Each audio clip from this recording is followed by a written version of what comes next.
Hey there, folks. If you want to stay ahead of the news and get the real story, make sure you follow S News to catch this and all our future videos. And well, if you want to support us, don't forget to subscribe, give us a like, and drop a comment below. Every bit helps. Iran's role in Syria, is it a subtle declaration of war? Iran has expressed strong support for Syria's sovereignty and territorial integrity and says it will always back the Syrian people. That statement, by the way, came from Iranian Foreign Minister Abbas Araghchi. Now, it may have sounded calm enough, but honestly it wasn't just diplomatic talk. It was in many ways a declaration of war delivered in elegant language. So, the big question now is, will Iran directly enter the battlefield in Syria? We'll get to that in a bit, but one thing is clear. Iran doesn't like to be embarrassed. Let's break down what Iran might actually do in Syria. The warning signs didn't start in Damascus, but in Sweida, a city now caught in chaos. On July 13th, Israel launched airstrikes near the city, right in the middle of clashes between Arab Bedouins and Russian-backed tribes. Just 2 days later, it was Damascus's turn to be hit. Iran's Ministry of Defense and even officials near the presidential palace condemned the attack immediately and, well, pretty strongly. So, what exactly happened? This conflict really escalated after the fall of the Assad regime. Interim leader Abu Muhammad al-Julani failed to calm sectarian tensions. A militant group led by Hikmat al-Hijri clashed with the Bedouins.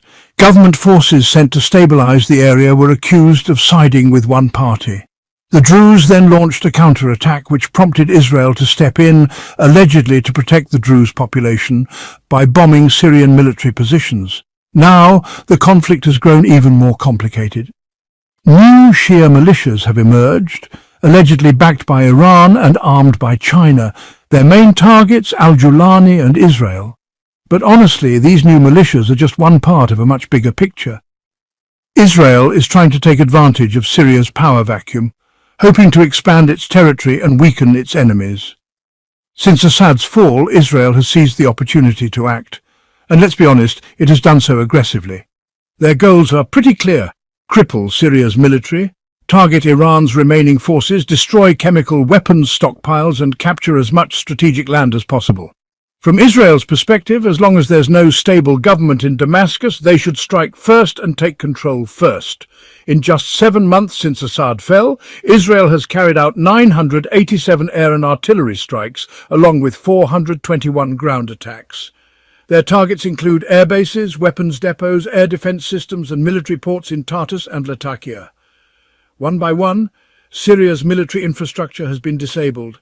The armed forces have been sabotaged, the navy frozen, and even chemical weapons remnants destroyed. But this isn't just about defense. Israel has expanded its control along the Golan Heights and in several locations near the southern border. This isn't just an attack, it's an occupation. And that's what makes the conflict more dangerous. It's no longer just about Syria. It's about redrawing the region's map. Just when the world thought Iran had backed down after the 12-day war with Israel, they forgot one thing. Iran never really left. And now that Syria has once again descended into chaos, Iran seems ready to return. For Ayatollah Khamenei, it's not just about responding to Israeli attacks. It's about restoring Iran's influence in Syria to what it was during Assad's prime. According to several intelligence reports, Khamenei has made a personal promise. The new government in Damascus must fall. Syria cannot be allowed to fall into the hands of Zionists and their allies. What's more, Iran isn't acting alone. Though Iran's military took a hit during the recent 12-day war, it's now receiving quiet support from two global powers, China and Russia. Without making public announcements, both countries have begun sending regular military cargo flights to secret bases in Syria. These shipments include missile systems, air defense radars, suicide drones, and even electronic warfare gear. China, for instance, reportedly sent units of its Q-16 Dankai missile system, a powerful export version designed for short-range air defense. Russia's involvement is unsurprising. It has long-standing interests in Syria, and through Iran, Russia is looking to reclaim its influence there. So far, Russia has supplied Iran with various weapons, including helicopters, fighter jets, and tactical arms. And interestingly, Pakistan is involved too. While not as aggressive as China or Russia, Pakistan has publicly offered Iran military logistics support. Reports suggest Pakistan may provide Iran with the Shaheen-3 medium-range ballistic missile, the most powerful missile in Pakistan's arsenal. All of this points to one conclusion. Iran is rebuilding its military backbone in Syria, but the question remains, how will Iran respond to Israel's attacks? There are three likely scenarios. The covert logistics plan. Iran floods Syria with weapons using land, sea and air routes, while letting local militias do the actual fighting on the front lines. The new proxy strategy. Iran actively forms new armed groups in Syria, different from Hezbollah or the existing elite forces, specifically designed for new types of warfare. Iran's next move in Syria, a showdown or strategy. Iran is considering a few different paths. One involves attacking positions held by al-Julani and his allies. Another is going head-to-head with Israel in a limited, controlled military confrontation. In this case, Iran would openly deploy elite units of the Revolutionary Guard to front lines in Sweida or Damascus, but with careful calculations to avoid triggering a full-scale war. All these scenarios are still on the table. But what's clear is this. Iran is getting ready to play another deadly round of chess in Syria, this time on a bigger board, with bolder allies. Israel's attack on Syria didn't just shake Damascus, it rippled across the entire international diplomatic scene. Even the United States started showing signs of frustration. President Trump, usually a staunch supporter of Israel, was caught off guard this time. He actually called for the situation to be brought under control. The United Nations officially condemned the large-scale violations, calling them a blatant breach of international law. The European Union, which usually uses more diplomatic language, issued a strong statement emphasizing the need to respect Syria's sovereignty and territorial integrity. But the most serious pressure came from the region itself. The Gulf Cooperation Council, which includes Bahrain, Kuwait, Oman, Qatar, Saudi Arabia and the United Arab Emirates, issued a joint condemnation. They called the Israeli strikes a serious threat to regional stability, warning that Syria's security crisis isn't just a local issue, it's a regional one. If things spiral, the fallout will be widespread. We're talking about rising oil prices, shaky stock markets across the Middle East and foreign investors holding back.